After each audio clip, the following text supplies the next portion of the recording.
Joe White from Get Life Coaching, and welcome to another edition of Live Free. So, last I left you off, we were discussing the differences between that embracing, I come to you to meet your needs, unconditional side of love, versus what have you done for me lately, transactional, conditional love. We spoke about the difference between expression of love and a cry for help. And when someone gives you a cry for help, very often we'll give another cry for help. You hurt me, well you hurt me. Versus reaching deeper and responding with expression of love. We talked about the difference in the relationship of living true and a provisional, providing love, embracing, versus that protection side, where we feel the need to punish or withdraw.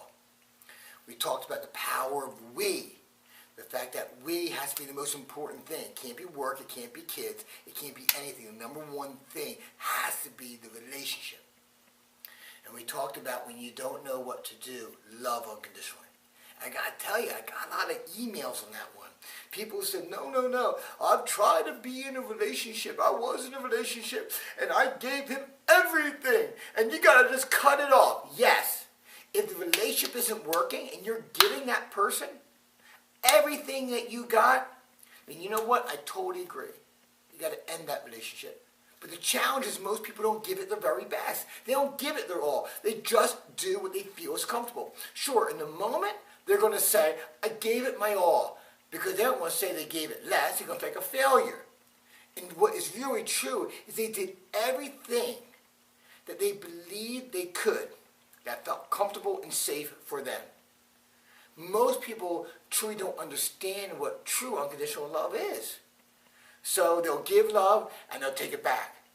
Or they'll punish their partner and they won't text that person back. Maybe what happens is that the guy will text a woman and the woman's not feeling it, so she's mad, so she won't text him back. That's a form of punishment. She's withholding love. So I got a lot of emails. People were angry at me. A lot of people got it, but a few people were upset. So the concept is simple. If you're in a relationship, you're not sure, you gotta love that person fully and completely, unconditionally. Here's the reason why. Because at the moment where pain is, let's review, okay? So the first level of love is unconditional love. My needs, your needs become my needs. The second is conditional love. Transactional. Hurts like hell, right? Conditional love is where I feel I have to I gotta get my needs met by you. If you don't meet my needs, then I'm not gonna meet your needs, right? It's transactional. I have clients. If my clients stop paying me, I like them, but I stop coaching them. But if I stop coaching them, they're gonna stop paying me. That relationship works really well in commerce. It's because it's a transaction. It doesn't work in love. Tit for tat never works. And the third is that self first. I take care of me, you take care of you, no intimacy, no shared moments. It's like a business arrangement. So, what happens is where most people are when they feel unloved, unappreciated, rejected, ignored, they go down to conditional love. It's a protection mechanism. And when they go there, they see the relationship differently. Think about this. Don't you see things differently in the relationship a couple years in? Have you ever been in that position? Versus when you first meet that person? When you first meet that person, you love them. You jump over their underwear to say hi to them when they come in. But what, a year later, you bitch and moan like, oh my God, honey, what's your underwear for? Why are you doing this? Guys do the same thing. See, we see the world through the filters of the perceptions and the meanings that we're given around it, that surrounds us. In other words, if you are feeling unloved, the world's going to look radically different than if you're feeling love and passion. And what happens is people try to decide what's right for that, or they've done everything they can from conditional love. It's like trying to figure out your retirement plan the same day you file bankruptcy. Makes no sense. Okay, the first thing you have to do is at least find yourself at a level of emotional abundance, right? You might not get physical abundance, but once you get emotional abundance, then you can plan for the future.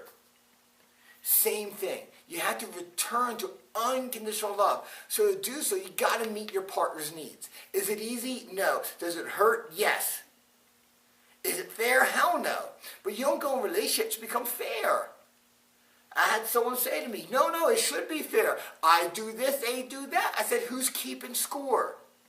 Love's not about keeping score. If you want to keep score, you're not going to have a passionate relationship. You're only going to attract other people who feel safe or feel the need to feel safe. So we spent a lot of time today on Moses Live Free, on re-evaluating, looking back. Because I know there's so many couples out there who are having those challenges, who are feeling like, I don't know what to do, that crossroad. And you know what? If you did that commitment and you really know in your heart of hearts, then you can walk away. But if you're still in that relationship, there might be some fear of being alone, fear of not knowing how, maybe not able to get outside your house, right, with the mortgages and being upside down. But if you're still in the relationship, chances are there's a part of you that still loves and believes. It might not be enough. Sometimes it's not. But there's only one way to decide. And truly that is going to a place of unconditional love, loving your partner, meeting all their needs without the expectation. But don't email me.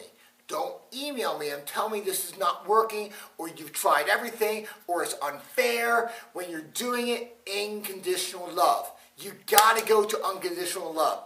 This exercise doesn't work at level 2 conditional love. It doesn't work at level 3 self-love. It only works in unconditional love. And if you're not willing to go there, then my suggestion is to really evaluate, are you willing to stay in this relationship? And if it's not, then get out of it. Okay? Let that person find someone who's willing to love them unconditionally and someone to love you unconditionally. But don't stay in a relationship that's not serving you. Don't stay in a relationship that you're not trying to make better. That's not why we get into relationships. We don't get into relationships for the ship, the vessel. We get into the connection, the relation. Next week, we're going to talk briefly, try my best, about the difference of the masculine energy and the feminine energy. So, for women, we're going to talk about connection. For men, we're talking about how to have more sex. Males and females, masculine and feminine. But until next time, Joe White from Get Life Coaching. Live free. Bye-bye.